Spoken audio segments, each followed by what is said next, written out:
Every time I release obscure games on Amiga video, I'm left with few titles that didn't make the cut for whatever the reason. And also you share your picks with me and some of them land in the future videos. Two in this one are actually from viewer recommendations.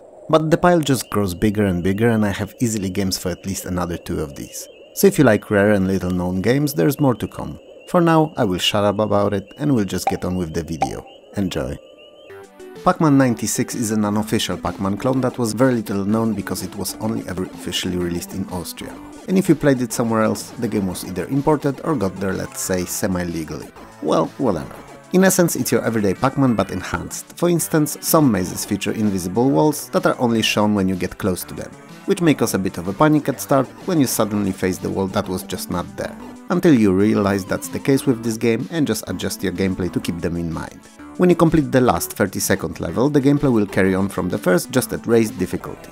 The game ends same as in any other Pac-Man clone, so when you lose your last life, you get an extra one at 20,000 points and then after at every 50,000. While this may sound like your regular Pac-Man with slightly updated graphics, what makes the game truly unique is a built-in level editor that allows for creation of your own mazes. So if you're a Pac-Man aficionado, this one's definitely not one to ignore. To simplify, airTaxi is multiplayer AC in a different setting. Instead of prehistoric time, you operate in the future and there can be up to 5 players playing simultaneously, causing absolute mayhem on the screen. Which you're sadly not going to see in this video, even though it's the most fun way of enjoying the game. Still, the basic premise prevails when you play alone and you have to pick up passengers from numbered platforms and deliver them to those that they need to get to. Successful delivery of these rewards money, but if you crash, land too hard so that you're destroyed, or fail in any other way causing their demise, you'll have to pay for those deaths, quite literally out of your pocket. And early in the game, it can be quite crippling. The further you go in the levels, the more difficult and chaotic they'll be, adding obstacles like skyscrapers, magnetic fields, wind, or even adjusted gravity in some spots, which will keep you on your toes but will also make the game more fun in multiplayer. While AC is my most favorite single-player version of the game, airTaxi is most likely the best one to play with others. Breach is a turn-based tactical squad game in futuristic space setting. It comes pre-built with 10 missions and you go through them with a squad of usually 5 space marines under a command of a team leader, who is the only person on a team that gains experience and develops his stats after each successful mission. Missions may have quite varied objectives and they range from hostage rescue through crucial data retrieval to elimination of all opposing forces. All units move and act in turns using a points-based movement system, where each action or a square of movement uses a certain portion of these. Most maps are multi-leveled and include outside terrain and buildings that can have numerous stories. Additional weapons and support items like shields, medikits and scanners can be found throughout the map, picked up and used. Interestingly enough, only aforementioned team leader develops from mission to mission, and the team for each encounter is brand new, so you could say that while missions are team-oriented, the overarching game is entirely focused on your squad leader character. If he gets killed, the game deletes his corresponding file permanently and there is no way of recovering him. So keep that in mind when attempting especially daring attacks. Additionally, Breach came with included scenario editor that can theoretically expand the game's replayability indefinitely. So yeah, that's cool. Cybersphere Plus is an extended and upgraded version of earlier equally as little known game of Cybersphere. Fundamentally it's Breakout or Arkanoid clone. That's probably only bested by Megaball on Amiga in terms of clones of the classics on the system. Same as in all other games in the genre, top of the screen is filled with colorful bricks arranged in various patterns and you're controlling the paddle on the bottom that bounces a ball to destroy them. Numerous pickups are present in the game and can spawn from destroyed blocks.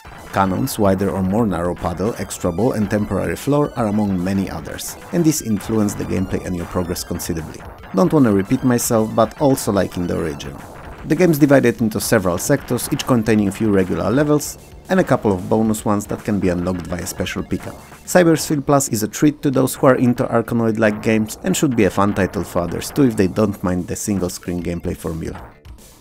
Legion is a turn-based strategy with role-playing elements, or a role-playing game with strategic background.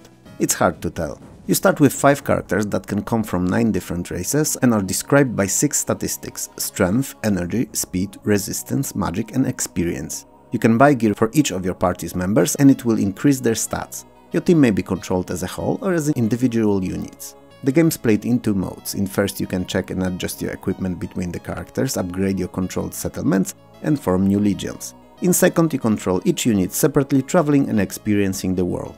The game can be enjoyed in 2 ways, and while there's only 2 of them, it's surprisingly different in gameplay styles. In general, the goal is about raising your powers, and you can approach it in two ways. First, more peaceful, where you travel around the map, visit various towns, engage in conversations with NPCs, trade, and often pick up while meeting people, singular or even whole chains of quests. Second road to victory is through blood and tears, through combat, through spying, tax level management in your settlement, and rivalry against 3 other leaders aiming for the win. Legion never received the recognition it deserved, but I suppose it's the release date that's to blame here. While the game was of Polish origin, it came out in English, but 1996 was not a year many Amiga users were still out there looking for new titles to play. So despite its qualities, Legion was doomed from the start.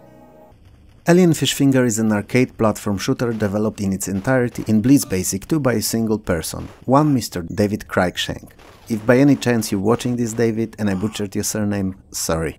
The story is simple. You're Frank Finger and you're sent off to an alien world to save the Earth from deadly unnamed aliens. You're armed with a rifle and have a grenade launcher as well, which while great at disposing of many enemies at once can harm you too if you launch the grenade too close to yourself, that is. Every time you kill an alien he may drop something, and if he does, it's for grabs. And it can be either weapon upgrades or letters, which when collected to spell the word extra will grant you an additional life. Interestingly enough, the game records and saves all your dead bodies from your failures, which is a nice even if unnecessary touch. While there's no music during gameplay, the sound effects are okay, even if most are heard on at least 2 MB systems. And graphics, well, they have a certain charm to them. They're dark and all characters are very small and smoothly animated.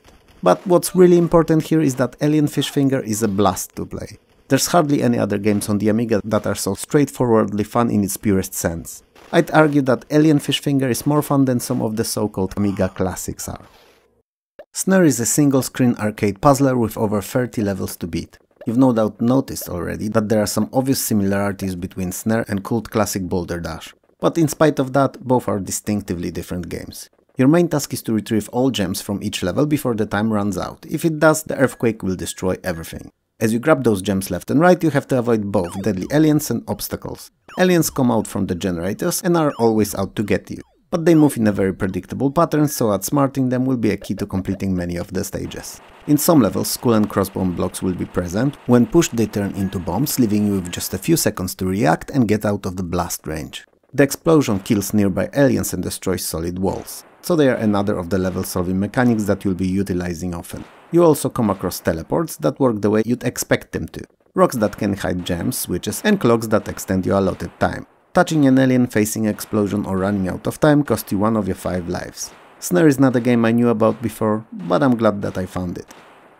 Wrath of the Demon is an action arcade game with some very superficial adventure elements. The powerful evil wizard Anthrax is trying to take over the kingdom by summoning a horrifying demon that in turn floods the land with hordes of monsters that lay waste to it. You, as a protagonist of the game, decide to take it upon yourself to defeat the evil and bring peace to the land. Only because you found a note next to a dead body. You know, game logic. Anyway, you begin the game horseback, riding towards the evil, jumping over obstacles, collecting potions and fighting flying creatures. After that, the remaining stages will see you on foot, going after the evil and fighting various creatures and finding weapon upgrades. This part of the game is kinda similar in both gameplay and quality of graphics to Shadow of the Beast games. But while Wrath of the Demon is devilishly difficult, I always found it to be more fun than the first 2 Beast games. But the star of the show here is definitely graphics, which not only in the amazing intro and outro but even during gameplay are breathtaking for the time and looking as if there were many more colors on the screen than the standard 32. Even if that's not the case, the presentation is of such high quality with very well prepared and mixed palettes of colors that the feeling prevails. Toasty! Arcticfox is a science fiction tank simulation that takes place in the far off future of 2005. The aliens have taken over Antarctica in an attempt to steal the Earth's oxygen, which sounds odd given how polluted our air is, but whatever, if they think they can take it, let them try. You, as a singular hero who's gonna save the Earth, are sent off in a new super tank codenamed Arcticfox. And it's the absolute state-of-the-art vehicle. It has a radar and GPS. You know, kinda like your car but without radar. It's filled with landmines, guided missiles and cannon rounds to the brim, and features a whole set of screens, switches, dials and buttons I will never understand. So, you experience the world through your view screen, and that's where you also see all the enemies, on screen and on the radar. And you'll be eradicating dozens upon dozens of alien ships and their equipment with an ultimate goal of destroying their main base. Given how early Arcticfox released in the Amiga's life, not only it's not very well known, but the overall graphical presentation for the time is just breathtaking. even if it runs as if it was given a budget of 8 FPS. Today it may not look like much, but 1986 was a year before the famous A500 released, and games with this kind of presentation were not common before. Firepower is an action arcade shooter for 1 or even better 2 players, where you're steering a tank with a goal of stealing a flag from enemy base. Each map that you play on is huge and consists of at the very least 2 bases, so you have to find an enemy base first and then get to the flag. But as you go about doing that, you can rampage through the map destroying enemy turrets, fortifications and buildings, or more often than not avoiding being destroyed yourself. You can also shoot prisoner camps, then pick up POWs and bring them back to your base. Each 15 of them grant you an extra life. At start, the game gives you 3 tanks to choose from, and they're the standard spread that you'd expect, so one's fast but fragile, one's slow but strong, and one's somewhere in between of the other 2. Each can also hold a different number of POWs. As I mentioned earlier, Firepower is best enjoyed in split-screen multiplayer, and the fact that it comes with a map editor where you and your buddy can create new maps to battle on extends the life of this little gem considerably, because the included maps are not that great. If you like classic versus shooters and have a friend to play with, it's definitely one to try out. Another video, another set of awesome games. I know that this series is not as regular as some would hope, as I release them in between the longer gaming history ones, but rest assured, there's quite a few more to come. I can promise as much. For now though, if you think Amiga was the best gaming computer of the late 80s and early 90s, hit those like and subscribe buttons below. If you believe that it was gone too early and with the right management could carry on for a while more, maybe even to this day, share the video and let's discuss it in the comments below. Patreon subscriptions and YouTube memberships are always appreciated as they help me release better content, but they're not necessary if you can't support. Likes and subscribes are great too. For me though, this is all, so have a good one and I'll see you next time. Peace.